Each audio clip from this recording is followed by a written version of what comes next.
The Suzuki series, I understand. Don't think so. They basically bought that bike. It's an ex-horse Saiga Red Devil Racing, Nick Cole bike. They bought just to keep his hand in for his post-classic racing on the Bimota. Yeah, well, Mike Webster has bought it for Glenn. Yeah. No.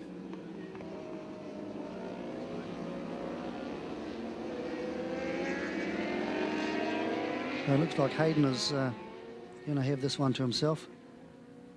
Second place, Frank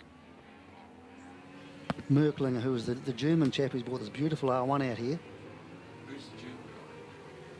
He's riding number 4, Frank Merlinker. Yeah, Rogan Chandler, who would normally be at the front of this field on the 675 Triumph, been riding that really well. He's only a couple tenths off the lap record for 600s, which is really impressive during winter. So he's definitely going to be a force to be reckoned with in the Suzuki Series, you'd feel. Yeah, he's overseas in Australia at the moment, Morgan Park, just flying the Kiwi flag on an R3. Yes, I think he was riding 300, yeah. Yeah, so he's over there at the moment. He sort of struggled a bit in practice, but he should be able to pick it up through Saturday qualifying race today. Yeah, he's one of the quickest guys in New Zealand on an R3. Well, he's won numerous races. Finished second in the TT, so he's a really good rider. Just the sort of amount, just like getting used to it, which is what a lot of guys struggle with. Trying to pick up a bike straight away. Exactly. Well, the Norton Commando that Rogan normally rides is here today as well. Yeah, I saw that out there. He had a good crash at Wanganui last year. It was very impressive. Very impressive. TV camera just managed to grab it as well, which is always good. Always good. Yeah, exactly. As long as it's not happening to you, that's the main thing. Yeah. It's always better when it's someone else. So leading's Hayden Fitzgerald. I'm not sure why Glenn Scatchell isn't out there. But second is Frank Merklinger. Third, Jake Keller. Fourth, Malcolm Bielski, I should say. He's sponsored by Zip Plumbing in Wellington. So coming across the line. So this is the first flying lap.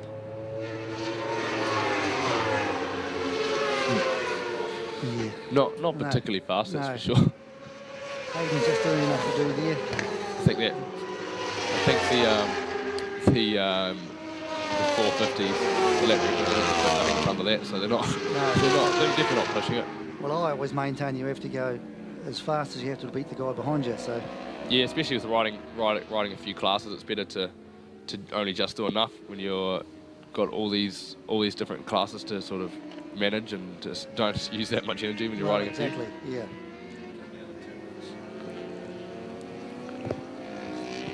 Let alone preserving tyres. Yeah, definitely. I mean, they're pretty expensive tyres, and if you can sort of keep that cost down, it's going to make everything else more sort of affordable, and be able to do more things to the bike instead of having to churn your way through tyres the whole season. Yeah, exactly. You know, for those of you out there that don't realise just how harsh these things are on tyres, you might get maybe 15 to 20 laps out of a rear tyre before it's absolutely shattered. Or you head down to Cargill and you see Yeah. it's not a very abrasive track down there, it's very grippy. Which is good until you realise that you don't have tyres after 7 laps. Yeah, and Glenn was saying that with the ZX10, with the way the traction control comes on, it's really hard to ride with knackered tyres. You can't ride around it.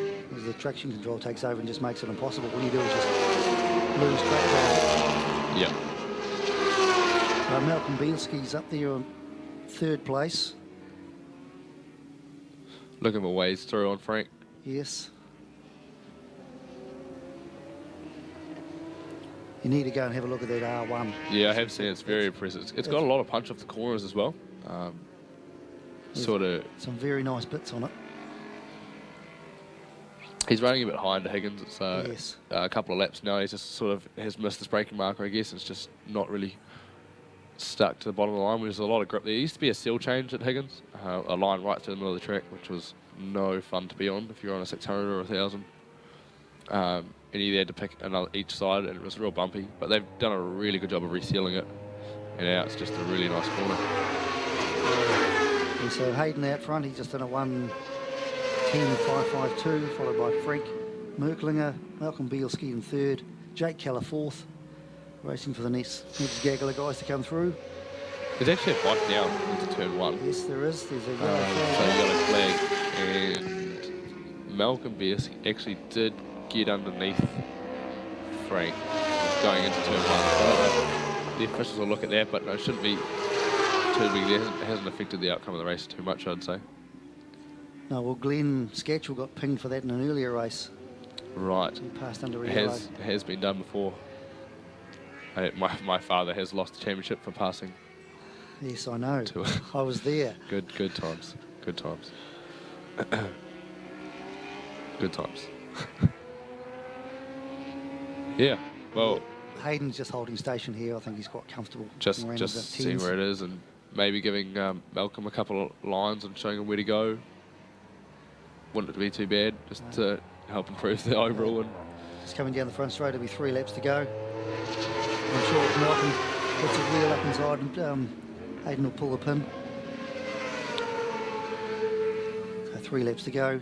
First we've got Hayden, Malcolm Bielski. Third, Frank Merklinger. Fourth, Jake Keller. Jake Keller had a big crash a couple of 3 or 4 years ago, broke his leg and was out for riding for a good while. He's back on the pace now. He seems to be riding really well, especially at Taupo. He can ride the short track really well, sort of keep the top guys on their toes. But on the smaller 600, it's not really viable against some quick thousands and some quick boys out there at the front. Ooh, that was a bit close. Yeah, chopped his nose right off. Yes. Hayden's still just out front, just ahead of Malcolm Bielski. Yes, doing just enough. Only doing just enough. Sort of showing Malcolm a bit later on the brakes here. You can go tip in a bit earlier here and sort of improving both their riding, I guess. Well, realistically doing 11s, he's just cruising, isn't he? Yeah. So now we've got 2 laps to go. And Malcolm shows him a wheel. Took the lead for a split second. 7 thousandths between them going over the start line. Oh, really outside. That's very brave. Yeah, well done. Impressive. See if he can hold it there, eh? Hayden might be able to show him a thing or two about passing as well now. Yes. That R1 does look very nice. It does, but he's messing up all his entry points and things, isn't he? Yeah, Frank, Well, quite wide there. Sort of, I think it's just right to put it as a title chance. As a win. Another weird line there. Hayden on the R1 just pulled his massive power really down the back straight, just sort of left it there, like, oh yeah. So he's gone up the inside. Up the inside. Nice clean move into Higgins. Classic Higgins move. He's And might have missed the gear there and just comes straight back. I And think he's playing cat and mouse, surely. Do this bit in the lightweight on 390s. Not such quick bike, so it's a little bit safer. But Yes. So yeah, the white flag's out. 1 lap to go, so we'll see. Hayden will probably pull the pin here. We'll do wonders for Malcolm's ego, dicing with Hayden for first place. so the yellow flag is in now, so they will be able to pass into turn 1. Sort of know where they cannot, which is always good for a race. Malcolm will try and tag along to Hayden as long as he can, I think. Hayden might have tucked the front there. Good save.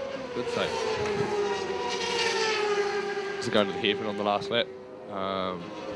Frank again missing a couple of his braking markers, and he's been caught by Jake Keller here. I don't think Jake will go inside into the hairpin. Whoa! Stood him up a new one. Yes, that was a rather aggressive move there. He's not going to be as long as the old R1 just picks it up and see you later. It's another 70 or 80 horsepower for you. Yeah. It's almost like Frank's getting a bit tired. He's losing all his position on the track and running wide and all sorts of things. Yeah, a little bit not so focused, and you can do that. You do have races where you're just not there and it's just not working. But yeah, good race for Hayden. Good last lap. Yeah, checkered flag's out. Hayden takes that. And Malcolm, he'll be well Malcolm pleased got with the into the second. 9, he'll be quite pleased about that. Yes. So yeah, Hayden pulling him along has done his riding good as well. Jake with the first 600 coming out across the line in 4th. It's a good race. Indeed.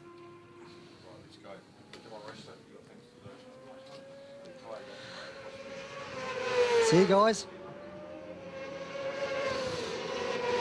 So good to have Jacob Stratton here, giving a bit of insight into what their plan